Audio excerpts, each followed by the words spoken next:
Hello everyone, welcome to my YouTube channel biology study. I am Meena Chaudhary. हमारा chapter चल रहा था बायोलॉजिकल क्लासिफिकेशन, जिसके अंदर हमने लगभग 5 पार्ट्स कंप्लीट कर लिए हैं। आज हमारा लास्ट पार्ट है, इसके बाद सेकंड चैप्टर कंप्लीट हो जाएगा। उसके बाद हम थर्ड चैप्टर स्टार्ट करेंगे। तो लास्ट वीडियो में हमने किंगडम फंगाई कंप्लीट किया था एंड आज हम स्टार्ट करेंगे जो लास्ट टॉपिक है, यानी कि जो सिर्फ हम इंट्रोडक्शन देखेंगे किंगडम प्लांटे का, किंगडम एनिमलिया का, क्योंकि ये जो पूरा चैप्टर है वो आगे हमें थर्ड एंड फोर्थ चैप्टर में देखने के लिए मिलेगा। तो यहाँ पे सिर्फ हमें इनका इंट्रोडक्शन देखना है, ठीक है।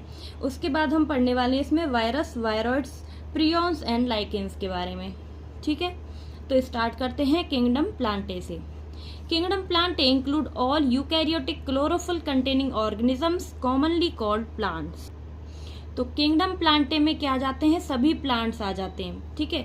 वो ऑर्गेनिजम्स आते हैं जो कि कैसे होते हैं, यूकैरियोटिक, एंड जिसमें क्लोरोफिल प्रेजेंट होती है, ठीक है। वो सारे जो ऑर्गेनिजम्स हैं वो सारे प्लांट्स किस में आते हैं, किंगडम प्लांटे में। A few members are partially heterotrophic such as the insectivorous plants or parasites। लेकिन जो ये किंगडम प्लांटे है, इसके अंदर कुछ जो मेंबर्स हैं वो हेट्रोट्रॉफिक भी होते हैं। हेट्रोट्रॉफिक क्या होते हैं, जो कि अपने खाने के लिए दूसरे अदर ऑर्गेनिजम्स पे डिपेंड रहते हैं, जैसे कि इंसेक्टिवोरस प्लांट और पैरासाइट्स। इंसेक्टिवोरस प्लांट्स कौन से होते हैं, जो कि इंसेक्ट्स को खाते हैं, ठीक है। एंड पैरासाइटिक प्लांट्स भी इसमें प्रेजेंट होते हैं। तो ये क्या है, कुछ ही मेंबर्स जो इसमें किंगडम प्लांटे हैं उसके अंदर हेट्रोट्रॉफिक पाए जाते हैं। Bladwort and Venus flytrap are examples of insectivorous plant and Cuscuta is a parasite। तो इसमें जो ब्लैडरवॉट है, जो कि वीनस फ्लाईट्रैप है, ये क्या है, इंसेक्टिवोरस प्लांट्स के एग्जाम्पल हैं, क्योंकि ये क्या करते हैं, इंसेक्ट्स को ईट करते हैं, ठीक है। एंड कसकटा क्या होता है, अमरबेल। अमरबेल क्या होता है, एक पैरासाइटिक प्लांट्स है, ठीक है। The plant cell have an eukaryotic structure with a prominent chloroplast and cell wall mainly made of cellulose। And जो प्लांट की सेल होती है वो कैसी होती है, इसमें यूकैरियोटिक स्ट्रक्चर्स प्रेजेंट होते हैं। तो यूकैरियोटिक कैरेक्टर्स हमने देखे थे, जैसे कि न्यूक्लियर मेम्ब्रेन प्रेजेंट होती है न्यूक्लियस के चारों तरफ, एंड इसमें क्या प्रेजेंट होते हैं, मेम्ब्रेन बाउंड ऑर्गेनल्स प्रेजेंट होते हैं। ये क्या होती हैं, यूकैरियोटिक स्ट्रक्चर्स होती हैं। एंड इनमें प्रेजेंट होता है क्लोरोप्लास्ट, ठीक है। और जो सेल वॉल है प्लांट की वो किससे बनी होती है, सेलुलोज से। You will study the eukaryotic cell structure in detail in chapter 8। तो आप जो ये यूकैरियोटिक सेल स्ट्रक्चर है इसको डिटेल में चैप्टर 8 में देखोगे, ठीक है। Plantae includes algae, bryophytes, pteridophytes, gymnosperms and angiosperms. Plant के अंदर क्या क्या आ जाते हैं, algae, bryophytes, pteridophyte, gymnosperm and angiosperms. Life cycle of plants has 2 distinct phases. तो ये जो लाइफ साइकिल है प्लांट्स की, इसमें 2 फेज पाए जाते हैं, जिसमें एक है स्पोरोफाइटिक फेज, जो कि कैसा होता है, डिप्लॉयड, यानी कि 2n।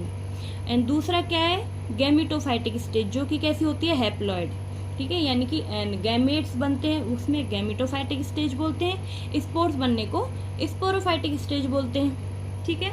तो प्लांट्स की लाइफ साइकिल में 2 फेज पाए जाते हैं, diploid sporophytic phase and haploid gametophytic, that alternate with each other. ये अल्टरनेटिव फॉर्म में चलते हैं, ठीक है, एक के बाद एक। The length of the haploid and diploid phases and whether these phases are free living और dependent on others vary among different groups in plants. तो ये क्या है, प्लांट्स पे डिपेंड करता है कि ये जो फेसेस हैं, हैप्लॉयड और डिप्लॉयड फेस है, उनकी लेंथ क्या है, किस में ज़्यादा है, किस में कम है, और ये जो फेस हैं किसी फ्री लिविंग पे हैं या फिर किसी अदर ऑर्गेनिजम्स पे डिपेंड हैं, यानी कि एक दूसरे पे ये डिपेंड हैं या फिर अलग से अपनी लाइफ साइकिल कंप्लीट कर रहे हैं, ठीक है। ये किस पे डिपेंड करता है, डिफरेंट प्लांट्स की अपनी अपनी कंडीशंस पे, ठीक है। This phenomena is called alternation of generation. इस फिनोमिना को क्या बोलते हैं, अल्टरनेशन ऑफ जनरेशन, ठीक है। यानी कि जो जनरेशंस हैं, कि जो ये गैमेटोफाइटिक और स्पोरोफाइटिक स्टेज है, ये किस ऑर्गेनिज्म में ज़्यादा है या किस में कम है, ठीक है। ये फ्री लिविंग है, यानी कि अलग है, एक दूसरे से अलग हटके काम कर रहे हैं, या फिर एक दूसरे पे डिपेंड होके काम कर रहे हैं, ठीक है। इसको हम लोग बोलते हैं alternation of generation. You will study further details of this kingdom in chapter 3। और ये जो किंगडम प्लांटे है इसको हम लोग डिटेल में किस में देखने वाले हैं, चैप्टर 3 में, यानी कि नेक्स्ट चैप्टर में ही। अब देखेंगे हम किंगडम एनिमलिया के बारे में। This kingdom is characterised by heterotrophic eukaryotic organisms that are multicellular and their cells lack cell wall. अब इस किंगडम के अंदर क्या आ जाते हैं, हेटेरोट्रॉफिक यूकैरियोटिक ऑर्गेनिजम्स, यानी कि ये अपने खाने के लिए अदर ऑर्गेनिजम्स पे डिपेंड रहते हैं, अपना खाना खुद नहीं बनाते हैं। ठीक है, ये कैसे होते हैं, मल्टी सेलुलर होते हैं और इनमें क्या है, सेल वॉल एब्सेंट होती है। जैसे कि प्लांट्स में सेल वॉल प्रेजेंट होती है, लेकिन एनिमल्स में सेल वॉल एब्सेंट होती है। इनमें सिर्फ सेल मेम्ब्रेन पाई जाती है, प्लाज्मा मेम्ब्रेन पाई जाती है। ठीक है, दे डायरेक्टली और indirectly depend on plant for food.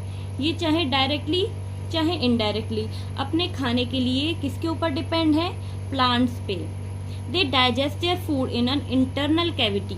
ये अपना खाना कहाँ पे डाइजेस्ट करते हैं, इंटरनल कैविटी में, यानी कि इनमें क्या होता है, डाइजेस्टिव सिस्टम प्रेजेंट होता है। And stored food reserves as glycogen और फैट।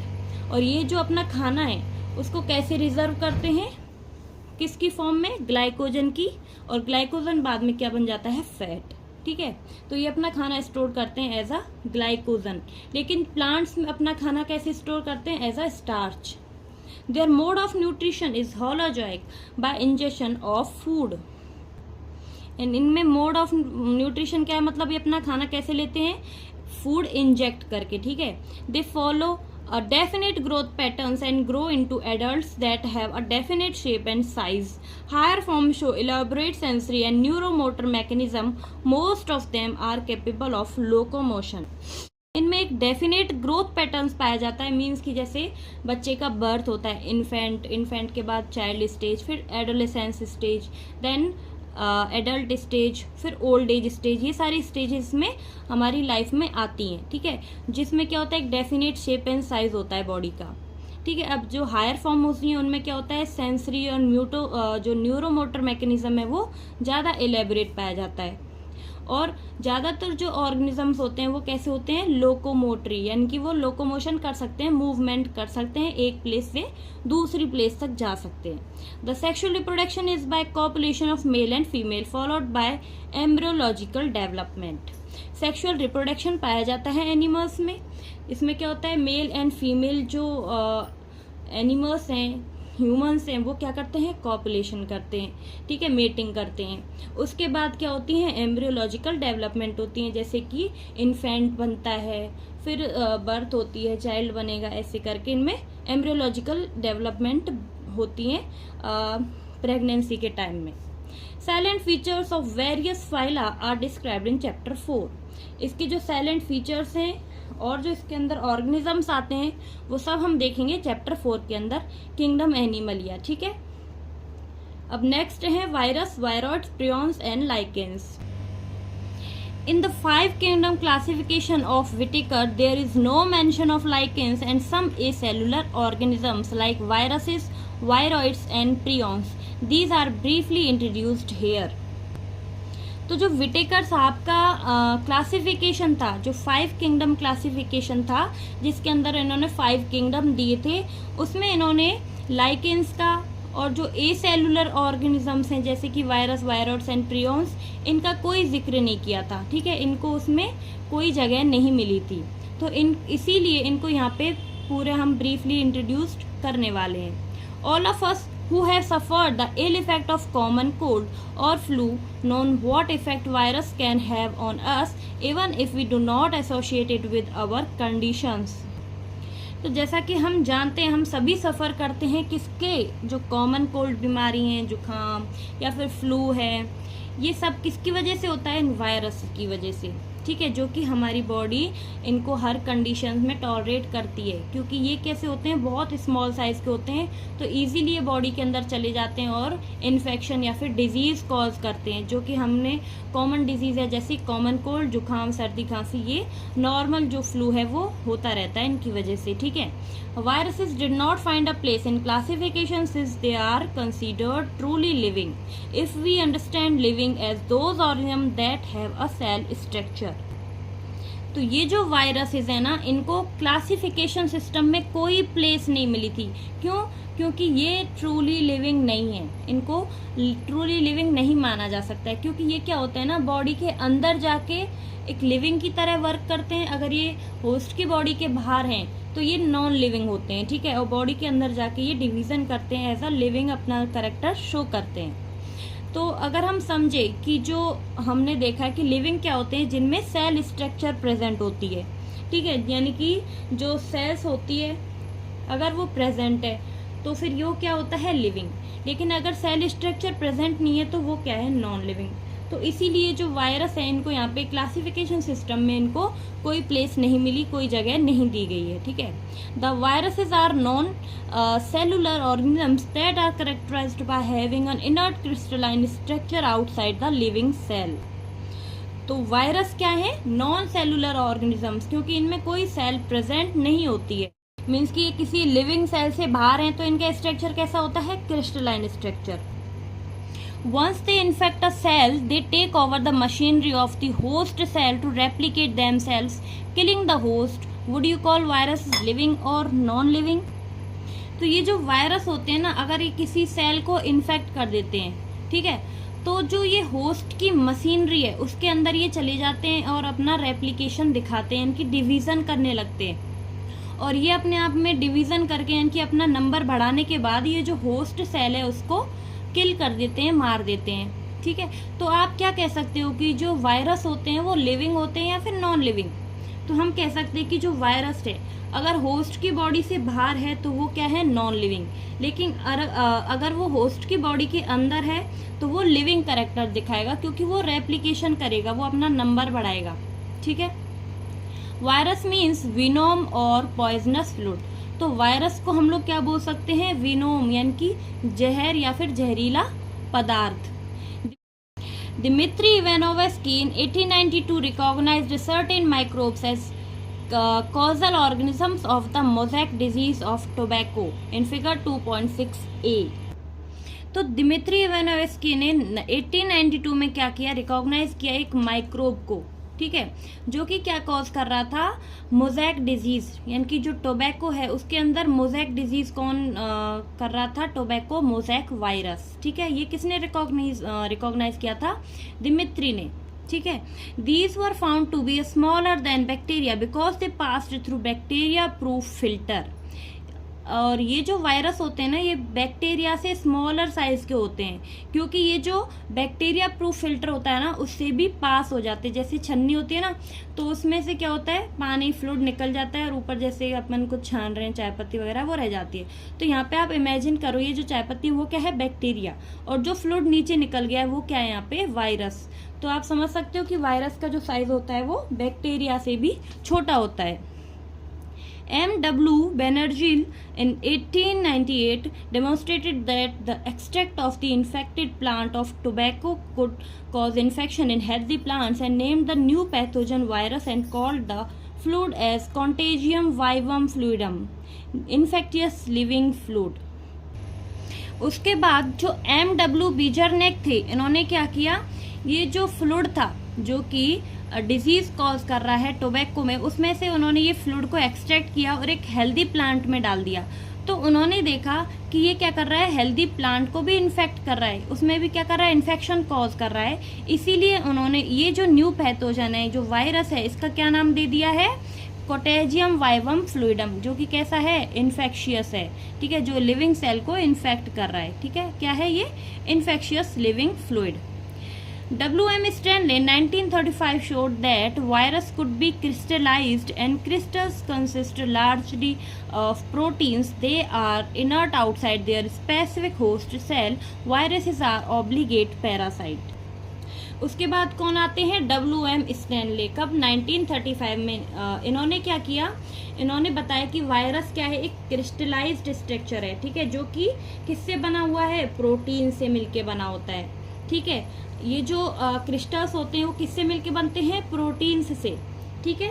इन्होंने क्या बताया कि जो नॉन रिएक्टिव या फिर इनर्ट जो वायरस है वो कब होता है, होस्ट की जो बॉडी है उससे बाहर, यानी कि होस्ट सेल से बाहर ये कैसे शो करते हैं, इनर्ट, यानी कि इनएक्टिव होते हैं एंड नॉन रिएक्टिव होते हैं। लेकिन जो वायरस है जब वो लिविंग सेल्स में जाता है तो ही वो क्या करता है, लिविंग कैरेक्टर शो करता है, ठीक है, वो रेप्लिकेशन करता है।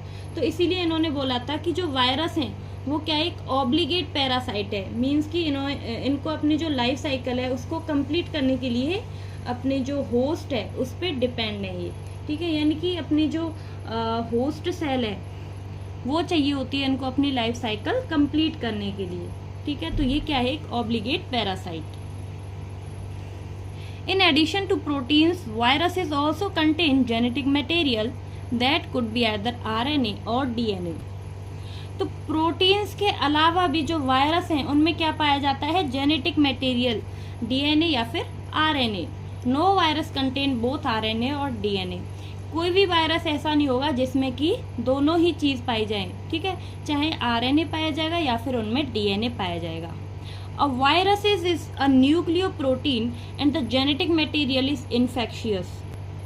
तो ये जो वायरसेस हैं वो कैसे होते हैं, न्यूक्लियोप्रोटीन, यानी कि न्यूक्लिक एसिड प्लस प्रोटीन के बने हुए, और इनमें जो जेनेटिक मटेरियल है डीएनए या फिर आरएनए वो कैसा होता है, इन्फेक्शियस, जो कि अदर ऑर्गेनिम्स में इन्फेक्शन कॉज करने वाला, ठीक है। In general viruses that infect plant have single stranded RNA and viruses that infect animals have either single or double stranded RNA और double stranded DNA। तो जनरली क्या होता है कि जो वायरस प्लांट्स में इन्फेक्शन कॉज कर रहे हैं ना, वो किससे करते हैं, वो कैसे होते हैं, सिंगल स्ट्रैंडेड आरएनए वाले, ठीक है। उन वायरस में सिर्फ सिंगल स्ट्रैंडेड आरएनए पाया जाता है, और वो वायरसेस जो कि एनिमल्स में इन्फेक्शन कॉज कर रहे हैं उनमें सिंगल या डबल स्ट्रैंडेड आरएनए पाया जा सकता है या फिर डबल स्ट्रैंडेड डीएनए भी पाया जा सकता है, ठीक है। तो आपको ये चीज़ याद रखनी है कि प्लांट्स में जो वायरस इन्फेक्शन कॉज कर रहे हैं वो कैसे होते हैं, सिंगल स्ट्रैंडेड आरएनए वाले, ठीक है। लेकिन एनिमल्स में जो कॉज कर रहे हैं वो कैसे होते हैं, सिंगल या डबल स्ट्रैंडेड आरएनए वाले भी हो सकते हैं और डबल स्ट्रैंडेड डीएनए वाले भी हो सकते हैं। Bacterial viruses or bacteriophages, viruses that infect the bacteria are called capsid made of a small subunit called capsomere. तो बैक्टीरियोफेज क्या होते हैं, जो कि बैक्टीरिया को इन्फेक्ट करते हैं, उन वायरसेस को हम लोग बोलते हैं बैक्टीरियोफेजेस, ठीक है। ये कैसे होते हैं, डबल स्ट्रैंडेड डीएनए वायरस, ठीक है। ये कैसा होता है, डबल स्ट्रैंडेड डीएनए, एंड जो इसके ऊपर प्रोटीन कोड पाया जाता है, प्रोटीन कोड वो किसका बना होता है, कैप्सिड का, ठीक है, जो कि किससे मिलके बना होता है, बहुत सी सब यूनिट जो कैप्सोमियर्स हैं उनसे मिलके क्या बनता है, कैप्सिड, जो कि क्या होता है, एक प्रोटीन कोड होता है जो इन बैक्टीरियोफेज पे पाया जाता है, ठीक है। तो कैप्सिड क्या है, एक प्रोटीन कोड है जो कि किस में पाया जा रहा है, बैक्टीरियोफेज में पाया जा रहा है। And these capsomeres are arranged in helical or polyhedral geometrical form. And जो ये कैप्सोमियर्स हैं, यानी कि जो छोटी छोटी सब यूनिट हैं जो मिलके क्या बना रही है, एक प्रोटीन कोड यानी कि कैप्सिड बना रही हैं, ये जो कैप्सोमियर्स होती हैं ये कैसे अरेंज होती हैं, हेलिकल या फिर पॉलीहेड्रल ज्योमेट्रिकल फॉर्म्स में। Viruses cause disease like mumps, smallpox, herpes and influenza. तो ये जो वायरस हैं जो कि डिजीज कॉज करते हैं वो कौन कौन सी है, जैसे कि बम्स, smallpox, herpes and influenza. AIDS in humans is also caused by a virus. तो जो ह्यूमंस में एड्स डिजीज है ना, एक्वायर्ड इम्यूनो डेफिशिएंसी सिंड्रोम, जो ह्यूमंस में होता है वो किसकी वजह से होता है, वायरस की वजह से। वो क्या है, एक वायरल डिजीज है, ठीक है। In plants the symptoms can be mosaic formation, leaf rolling and curling, yellowing and when clearing, dwarfing and stunned growth. और प्लांट्स में वायरस की वजह से कौन कौन सी डिजीज होती है, जैसे कि मोज़ेक फॉर्मेशन होता है, ठीक है, लीफ रोलिंग होती है, कर्लिंग होती है, ड्वार्फिंग हो जाती है प्लांट्स में, ठीक है, इस जो ग्रोथ होती है वो रुक जाती है। ये सारी डिजीज होती है प्लांट्स में वायरसेस की वजह से। तो अब हम देखते हैं जो डायग्राम है फिगर 2.6, जिसमें कि tobacco mosaic virus and bacteriophage का डायग्राम दिया हुआ है। ये इंपॉर्टेंट है क्योंकि एग्जाम्स में बहुत बारी आ चुका है और आने के चांस भी इसके रहते हैं। तो ये डायग्राम है TMV यानी कि टोबैको मोज़ेक वायरस का। ये क्या है, बहुत सारे कैप्सोमियर्स हैं, ठीक है, जिनकी शेप कैसी होती है, हेलिकल या फिर पॉलीहेड्रल, ये शेप है इनकी। तो ये बहुत सारे कैप्सोमियर मिलके क्या बना रहे हैं, कैप्सिड। कैप्सिड क्या होता है, एक प्रोटीन कोट बना रहे हैं इस वायरस के ऊपर, ठीक है। इसमें क्या प्रेजेंट है, आरएनए, ठीक है। तो आरएनए प्लस प्रोटीन मिलके क्या बना रहा है, एक टोबैको मोसैक वायरस, ठीक है, जिसको जो किसमें बीमारी फैलाता है, टोबैको में, ठीक है। उसके बाद सेकंड क्या है, बैक्टीरियोफेज। बैक्टीरियोफेज क्या होते हैं, वो वायरस जो कि बैक्टीरिया को हार्म करते हैं, ठीक है। तो इसके स्ट्रक्चर में क्या है, एक हेड प्रेजेंट है, देन उसके बाद कॉलर है, फिर ये शीत है, उसके बाद ये टेल फाइबर्स हैं, ठीक है। तो ये जो बैक्टीरियोफेज है वो ये डायग्राम है, ये आपको याद रखना है। अब हम वायरस के बाद क्या देखें, वायरॉइड्स को। In 1971, T. O'Donnell discovered a new infectious agent that was smaller than viruses and caused potato spindle tuber disease. तो टी ओडीनर ने डिस्कवर किया 1971 में एक इन्फेक्शियस एजेंट जो कि वायरस से साइज में छोटा था, जो कि क्या कॉज कर रहा था, potato spindle tuber disease, potato में डिजीज कॉज कर रहा था। It was found to be free RNA, इनमें देखा गया फ्री आरएनए, यानी कि इनके ऊपर प्रोटीन कोट नहीं प्रेजेंट था, सिर्फ आरएनए प्रेजेंट था। It lack the protein coat that is found in viruses. तो वायरसेस में क्या था, प्रोटीन कोट प्लस आरएनए, लेकिन ये वायरॉइड्स में सिर्फ आरएनए प्रेजेंट होता है और जो साइज है वायरस से इनका छोटा होता है। हेंस द नेम्ड वायरॉइड, इसीलिए इनका नाम क्या दिया गया, viroid. The RNA of the viroid was of low molecular weight. और ये जो आरएनए है वायरॉइड्स का, ये कैसा होता है, लो मॉलिक्यूलर वेट का, याद रखना है, ठीक है। वायरसेस का कैसा होता है, हाई मॉलिक्यूलर वेट, लेकिन वायरॉइड्स में क्या होता है, लो मॉलिक्यूलर वेट का आरएनए, ठीक है। वायरॉइड्स के बाद आते हैं prions. In modern medicine, certain infectious neurological diseases were found to be transmitted by an agent consisting of abnormally folded proteins. तो ये जो प्रियॉन्स होते हैं वो कैसे होते हैं, एबनॉर्मली फोल्डेड प्रोटीन्स होते हैं, ठीक है, जो कि न्यूरोलॉजिकल डिजीज कॉज करते हैं, ठीक है। ये चीज याद रखनी है, ये क्या करते हैं, न्यूरोलॉजिकल डिजीज कॉज करते हैं।